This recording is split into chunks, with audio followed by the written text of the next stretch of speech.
up? What's up mga pare ko eh? Kumusta kayo? Wednesday ngayon. Wednesday music natin mga pare ko. Ang ituturo ko sa inyo kanta is yung kanta ng Ben&Ben, which is yung Pagtingin.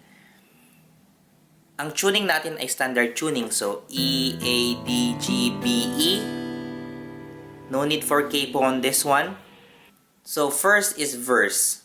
Yung verse natin mga pare ko, meron lang tayong dalawang chords dito. Which is ang G at saka yung A9. Kung mapapansin nyo, yung chords natin is in a different form. So, sa G natin, para magawa natin yung tunog na yun, is your middle finger sa 3rd fret, 6th string. Tapos, your ring finger, 3rd fret, 2nd string. Tapos, yung index finger nyo, 2nd fret, 3rd string. Yan yung magiging chords natin sa G. Okay. Tapos, yung A9 natin mga pare ko, same form, inusog nyo lang siya sa 5th fret. Okay? So, para siyang ganito mga pare ko.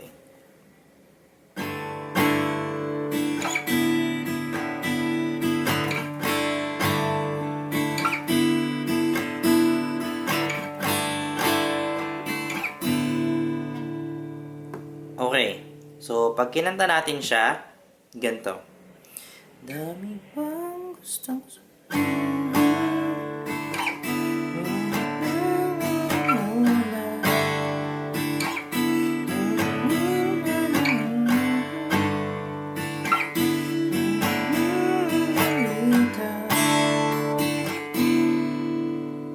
Okay, yun yung verse natin.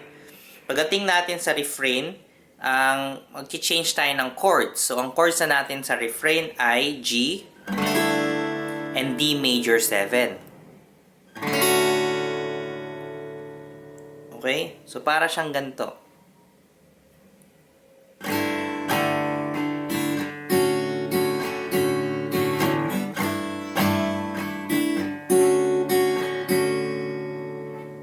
Okay, so pag kinanta natin,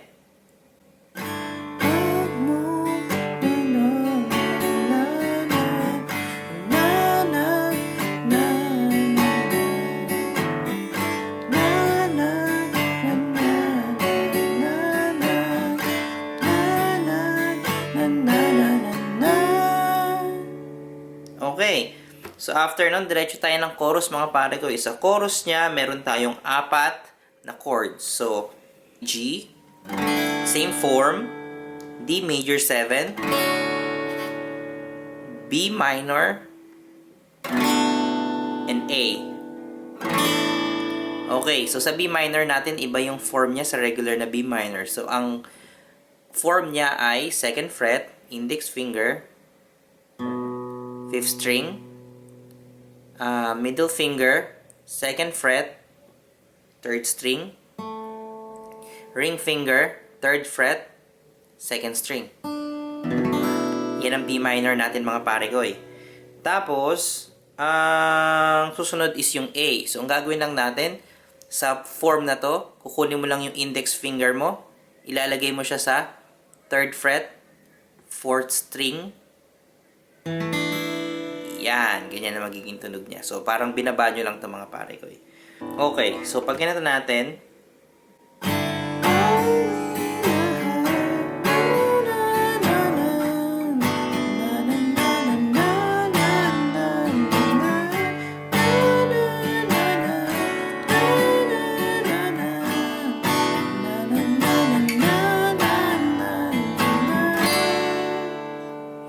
okay, after neto mga pare ko, diretso lang tayo sa 2nd verse. Bakit naging ganito? Kailangang magkailangan. Ako ay nalilito.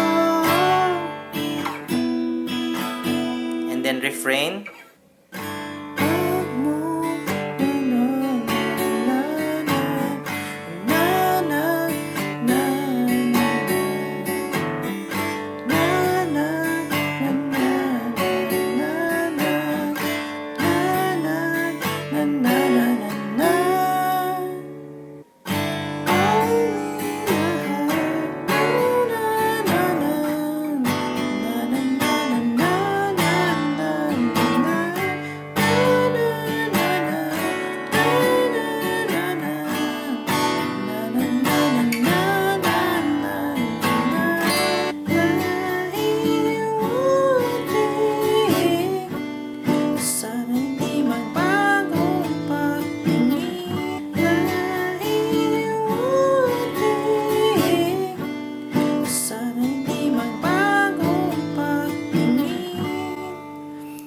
after nito mga parekoy, diretso tayo sa instrumental. Okay, so sa instrumental niya, parang ganito lang.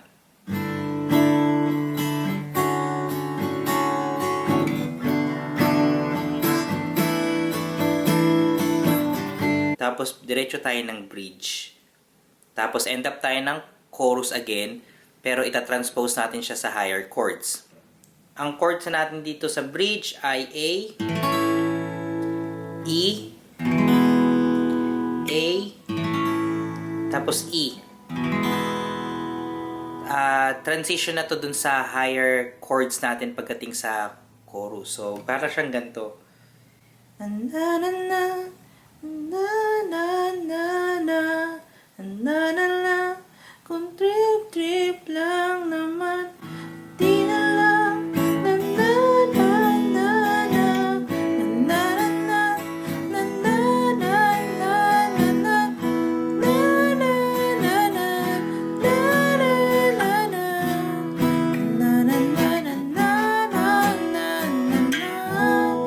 Okay, ang chords natin dito mga parekoy is A9, E, C sharp minor, tsaka B. Okay, turo ko lang sa inyo yung form ng mga to. Yung A9 is para siyang A, tinanggal mo lang yung sa ilalim or yung pinky mo. Tapos yung E, traditional E. Tapos C sharp minor, index finger, 2nd fret, 4th string, ring finger, 4th fret, 5th string, tapos pinky, 4th fret, 3rd string. Tapos yung B natin, index finger, 2nd fret, 5th string, 4th fret, ring finger, 4th string, tapos pinky natin, 4th fret, 3rd string.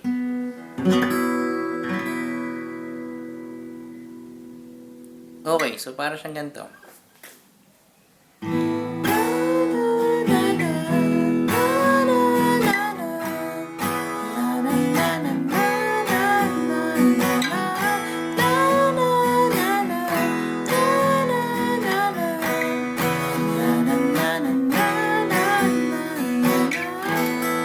And so on, hanggang sa matapos siya mga parekoy. So, ayun ang pagtingin by Ben&Ben. I hope na nag-enjoy kayo mga parekoy at naging instrumento to para matugtog nyo tong kantang to. Kung nagustuhan nyo tong episode natin mga parekoy, itong guitar tutorial natin, huwag kayong mahiyang mag-comment and don't forget to like and to share it to everyone and also to subscribe. O paano mga parekoy? Takit tayo next